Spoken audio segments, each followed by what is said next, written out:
All right.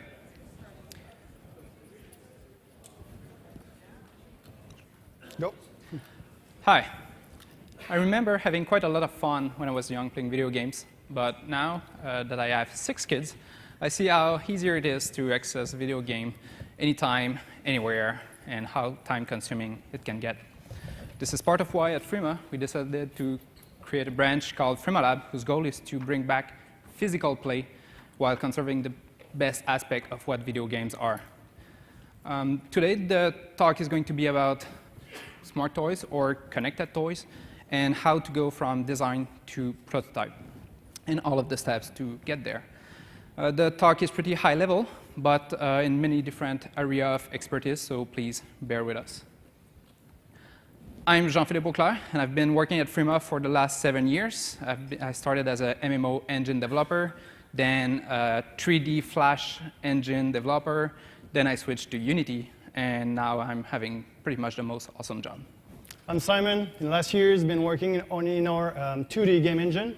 And in the last 2 years, I make smart toys with my partner, JP. Right. So smart toys or connected toys, basically any physical toys that communicate and interact with the video games, either on the consoles or mobile. For us, it started in 2011 with Skylander.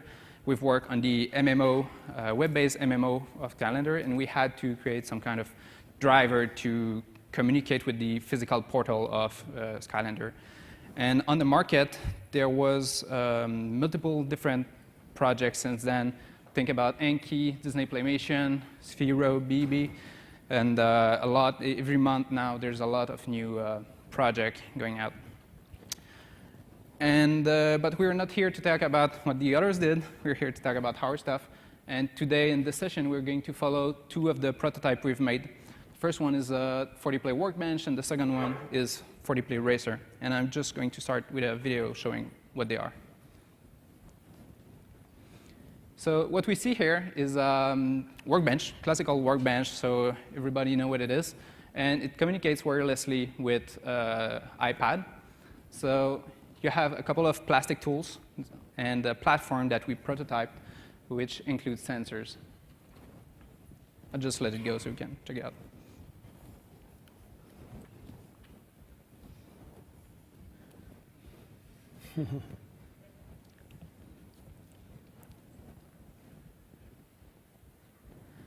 And the second game here is a classical racing game on the iPad.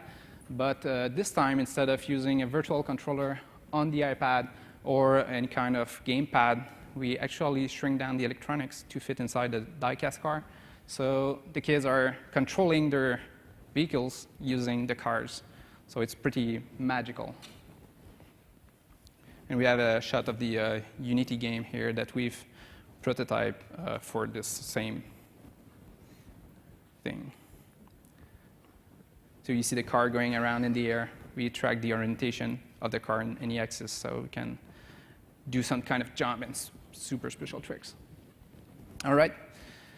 For most prototypes, we start with a brainstorm. In this case, in the case of the workshop, it was pretty easy. Strong emotional bound. Everybody know what it is. Everybody played with that, and we know the exact target audience and who's interested with it.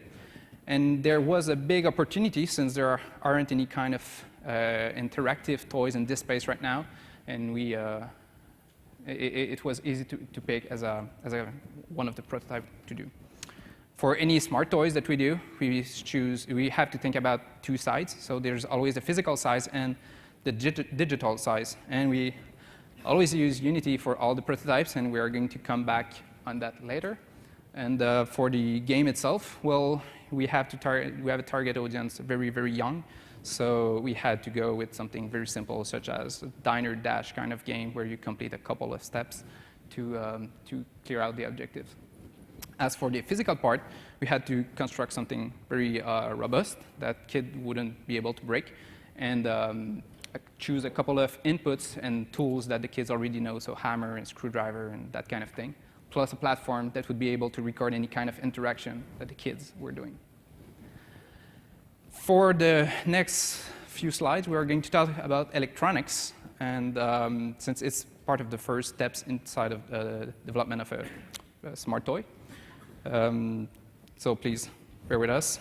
When you choose a sensor, there are multiple options, a lot of different kind of sensors, different quality, and you really gotta take what you need, only what you need. In this case, the workbench, we have a hammer. We could use a button under the nail on the platform, very simple. For the saw, it was a bit more complex, but we had to print some kind of 3D plastic part to handle every tooth of the saw to hit against. So there, again, it's a simple button underneath. And then there is a rotary encoder for the screwdriver and the wrench. So we have very precise input in both directions. And for the ruler, there is an optical higher distance sensor. What you must have is always the datasheet. If you go and find a good sensor, a good component, and you go online to buy it, make sure you have the datasheet. If you don't, you're going to buy the thing, you will receive the component, and may be totally unable to use it because, well, there's no documentation at all on it. So first step, before buying anything, make sure you have the datasheets. And don't go crazy over whatever component you're choosing. For instance, in one of the projects we did, there was a spotlight, and we started with a 1-watt LED, and then we saw online a 3-watt LED, and then we saw a 10-watt LED. So we were like, yeah, it's going to be awesome, 10-watt LED. So we bought the thing, we received it, assembled it on the 3D printed spotlight, and started it. Then it burned the thing, dripped, melted, everything was destroyed. So take only what you need, not more and not less. All right. So you have all those sensors, but these little guys, they don't work alone. They need some kind of bus that can communicate with them and configure them, and it's a microcontroller. If you're new to electronics, what we suggest is you go to eBay and try to find a package that includes an Arduino and a bunch of sensors. This way, after playing with a couple of projects, you will be able to understand most of the topics in electronics, and that way you can select the right microcontroller for your next idea. After you found the microcontroller that you like, what we suggest is you try to stick with it and stop looking around, because you will always find a model that have more power, more options, and you will spend all your time porting your code over and over. So what we did in our case is to select 2 models. We have one for low power and low CPU application, and we have another one if we have CPU intensive, or if we are using high-speed peripherals, such as an LCD, an SD card, or if the project requires USB functionality, for example. So you have all those components, you will need to buy them. One of the choices is to go through an online distributor, such as DigiKey. These guys are very convenient because they offer next-day delivery, but they are a little bit costly, though. If you're in the middle of a project, that's probably your best choice, because you simply log into their website, you order the parts, and the next day you're good to go.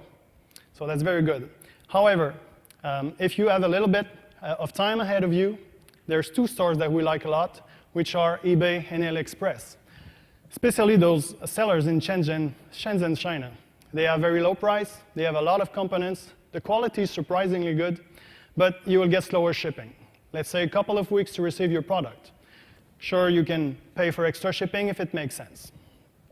So the components are harder, you can start your electronic design. You should start with a dev kit. Those are inexpensive for most microcontrollers. Very easy to use. You simply receive a box. There's a USB cables connected to your PC. You go to the manufacturer website, and then you will get a software package that includes the software with the samples related to your dev kit. So for example, if you buy a Bluetooth dev kit, you will have samples such as BLE beacons and heart rate profiler, for example. So you simply open the project, you press on play, and you already have something that runs on your mobile device. Also, the dev kit exposes all the pins, so it's very practical and will adapt to any of your future idea. Some of the dev kit are also able to upload new firmware to external boards. So it's very convenient because it will save you the cost of buying extra hardware tools. But the dev kit have limitation with smaller design. Imagine we would take this dev kit with the racer toy you saw at the beginning. That would give the burger Arduino. So as you can see in the picture, it doesn't fit very well. So the dev kit is good at the beginning of a project. It's very good for debugging. It might work for a bigger toy, but if you work with small design, there's a better choice. And that is to learn how to make your own PCB, which are printed circuit board. If you look in the picture, we designed a custom PCB for about all of our toy, just to make sure that it's well suited for the size of the toy and also for the feature set of the toy. So you can have custom shapes, you can have custom size, the color of your choice on the PCB, and you can also add your company logo, so it makes something very professional. At the same time, most of the wires from your prototype will become PCB trace, so that's a lot less failures. Imagine you make a prototype and you want to show that to one of your customers. When you move the prototype, there's a big chance that one of the wire will disconnect and your demonstration will fail. So with the PCB, it's a lot less wires.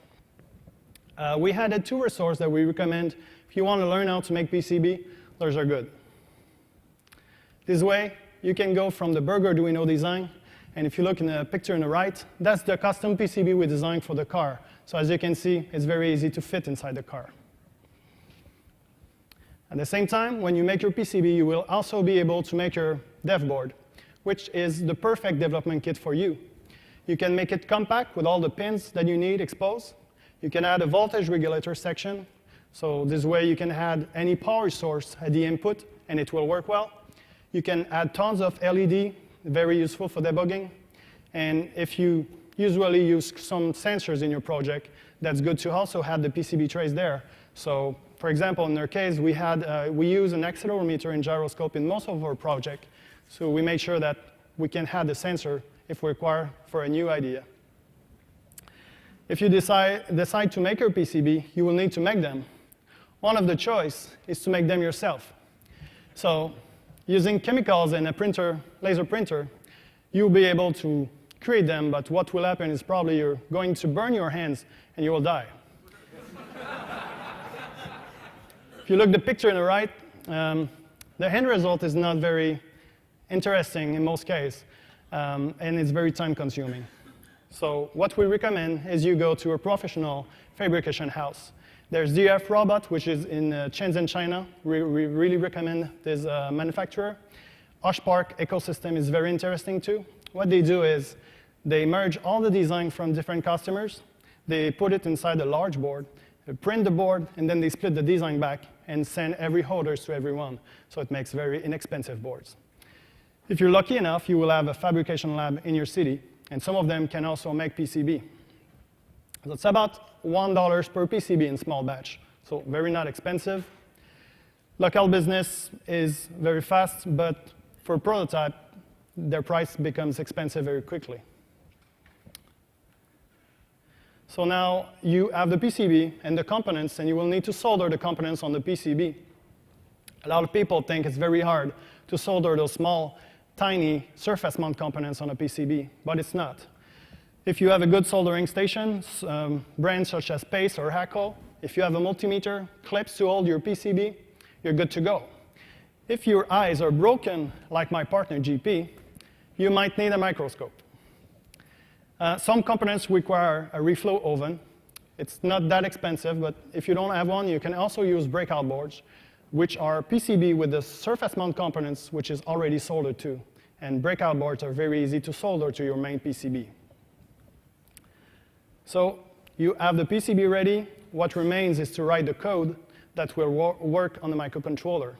Depending on the microcontroller you choose, most of the time it's simply to go to the manufacturer website, and they offer the tools so you can write your C code, or if you're working with very low cost microcontroller, it can be in assembly language, and this way you can program the chip.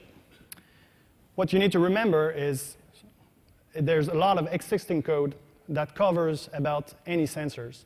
If you look in the Arduino libraries or in their forums, if you also can watch the Mbed platform, they have a lot of templates that works in multiple scenarios. So writing code for firmware in electronics is about the same as writing code for low level on a PC.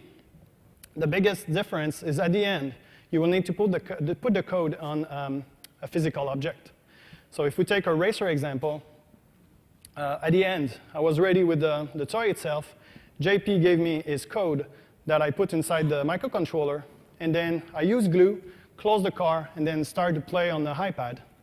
But because his firmware was full of bugs, I play on the iPad, and it didn't work very well. So I had to find a way to remove all that glue, and solder cables is very easy to break something, and put a new software inside. So it doesn't make a lot of sense for toy.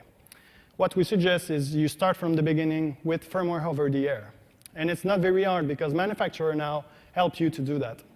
Nordic, for example, they have an Android application that you simply have to go to their firmware menu.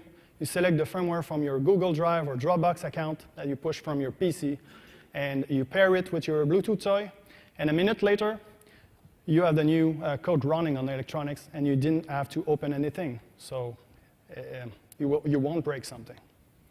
So that's it. You have your electronic, and you need a video game software that will connect. And for us, the best engine for that is Unreal. So you have iterative. Simon, give me that. Always use Unity. much easier.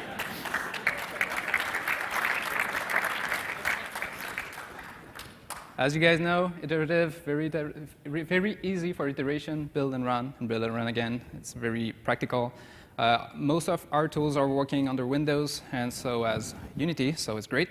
And before working for prototyping under Unity, we've done a lot of work on different kind of engine with Visual Studio, and now with the integration they've done for Unity, it's wonderful. It's working great. And C#, obviously, very fast and efficient. We can find tons of code online, so it's easy to reduce time of programming something. We can always find a bit of code online. Then we use a lot of native extension for all of the communication layer. So we need to talk with the toy, so there's some kind of native code to do for each platform for the communication. And then for the interface, we use Uniswift because of the most of the workforce at Frima has a huge background using Flash, and so it's very easy to just create interface with Flash and export that and just run it using Uniswift, a plugin like Uniswift. And the final, but I think the most important one is it really requires only one person to do a small prototype. And this is something we greatly appreciate because we're trying to stay as lean as possible while prototyping. And this is a great thing about Unity. It's easy to work in a small team. So when we have the core of the game ready, we need to communicate with the toy. We have a couple of options here. The first one would be RFID or NFC, and I'm sure that many of you here have an Android device supporting it, but sadly, most iOS devices don't. And we wanted to have our toys running on every platform, so that wasn't a good pick for us. Then there is audio recognition or audio signal. It's a very cheap option, very low cost, but there's no multiplayer possibilities and very low reliability. And then there is wired communication, so USB, HID, or UART. Both protocol works great, very reliable, everything is good, but when you want to do a prototype like the cars, where you move around, not ideal to have that big wire behind your toys. And then there's the much more logical wireless communication. The first one to think is Wi-Fi, but for toys with the kids and authentication protocol, plus it takes a lot of energy to make it run. We thought that wasn't a good pick for us. Then there's Bluetooth, and again, a bit like Wi-Fi, the pairing kind of messy, and depending on what you do, it can take more energy. And finally, there's Bluetooth Low Energy, which is the big winner here. All the prototypes we are making use that. As the name says, it's not taking much energy, and it's ideal to run on batteries. And there's no real need for pairing or association, so we can just stream data depending on the project, but we can just stream data and interpret that directly in any device. So Bluetooth, the winner. When you start sending data from the toys to your game, you may receive a lot of data. If you think about the car, accelerometer, gyro, quaternion, all stream at hundreds of frames per second. Not ideal if you want to trace that in a Unity console. So you need better tool than that to interpret what's going on. And for this, we used a BLE sniffer hardware. You can buy that directly online, or it may be embedded into your development kit. So like us, we use the Nordic chip. It's already inside of the development kit, so it's very easy to use. Then we wrote a C# communication bridge. Basically, anything going from the BLE sniffer and redirect that using a local TCP server to Unity. So we can see inside of the Unity editor any move we do with the car, for example. And at the same time, on the other side, it's sending the same data to a plugin called SciChart. And this plugin is made to display any kind of hundreds of type of graph. And it's very, very optimized. So it can handle millions of points per second. So you can take a look at a real case scenario here. We have the car. You're just following the orientation on the iPad, or it can be on Unity Editor directly. And at the same time, you have a graph of any kind of move, each axis, what's going on, zoom in, zoom out, and really track what's going on. OK, and so we have the toy, we have the electronics, the communication, the Unity core. But what we don't have yet is a toy. And when programmers start to making toy, they need new tools. So what we've got here is a 3D printer and CNC router. Those two are pretty much a must. The difference between the two is the 3D printer is creating an object by stacking up layers of plastic, whereas CNC router is taking a raw block of material and remove layer by layer content using some kind of drill or router. Depending on the project you do, you might also need molds or rubber parts. You can use silicone or urethane rubber for that. And then if you want to do some kind of visual design over the toy, some spray paint or airbrush is great.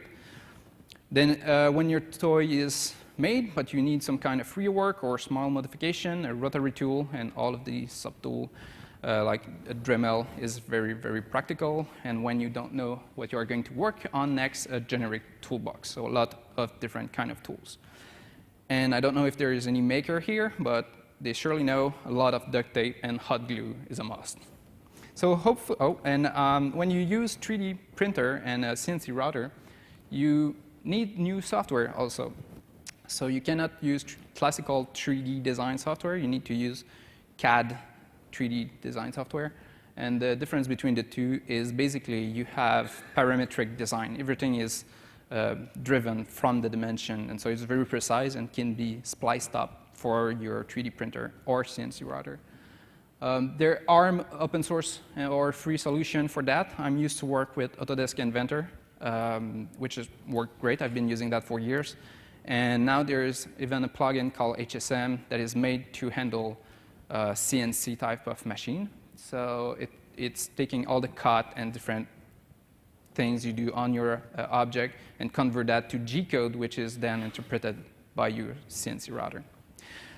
So hopefully, when you have your physical toy and have embedded the electronics and the communication in running and the gaming is running, you have a new smart toy that hopefully kids will love to play with.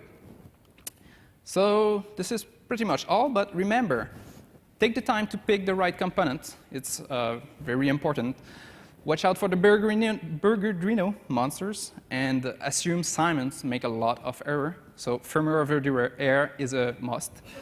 Use Unity, not other things, and make it beautiful but robust. And this one we learned the hard way. When we first showed the workbench to one of the vendors at Frima, he took the hammer and smashed the thing over and over again so hard, it just broke everything inside. He broke the sensor, and nothing was working, so make it robust, you never know. And debug and iterate, it's like the software, classical software, same goes with smart toys, and yes, things can catch on fire. So thank you.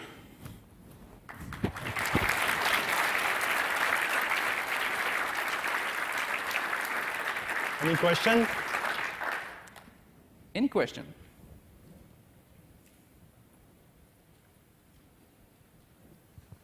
Okay, so I don't mean to date myself, but the last time I did circuit board design was in the early 1990s. And the tools obviously have moved on a lot, and I couldn't believe the prices you were talking about for getting prototype boards, because in my day, it was $750 to get one prototype board done. So what do you use for your circuit trace layout software that supports multi-layer boards, and are there good alternatives available in either the open source community or at least in a non-Windows platform these days? I would say we are on the Windows platform mainly. So the solution we use works on, I think it works on other platforms, but mainly on Windows. So Eagle was there in the day, so maybe you try that. We started with Eagle, which is, I think, probably a very good solution if you want to invest. It's low cost, but still do everything. And then we switched to Altium Designer lately, just to make sure that when we start prototyping for manufacturer, other vendors, they already have designs sometimes that we need to import. So in our case, we had to have those two software. Yeah, so I don't know, it answers your question? Well, the question also about the price with the China China production, like DF Robot, to produce the PCB, it's very very cheap. Like we said, like around $1 per piece. It's often in batch of like 10 boards, and it's The only difference is they're going to make the PCB itself, but they won't assemble it for that price. So assembly is still high cost. But if you, like we said, you can do it at home now with the right equipment, those are not very expensive too. You will have the PCB for about, I would say $10 for 10 piece, 5 centimeter by 5 centimeter, and then you can expand, the price will go along. Yeah, and one tip for anybody here who is learning to solder for the first time, he's right, it isn't that hard, but the thing you've got to remember is heat the piece, not the solder directly. Heat the item you're going to solder to, preferably the board. Let the heat from the item transfer to the solder wick, not the other way around. You're right for that. Thank you. Thank you. Have you guys ever experimented with Squink or any of the other electronic 3D prototyping tools that are out there? Like they're kind of like 3D printers, but they're pick and place and that sort of thing? Well, we work with what we have. We don't have this kind of machinery, so no, we didn't really work with these. But yeah, I'm sure it would be interesting to try it out. Hi, I have a question more about kind of the object design of these smart toy controllers and just sort of like what kind of things you consider, because I mean obviously there's things like the age appropriateness of the workbench and it's non-choking, and like a die-cast car microcontroller is easier to bring around or distribute than its full-size equivalent, but I was just wondering what kind of other things you considered when you were designing these controllers. Well, in one of the first line we were talking about brainstorming.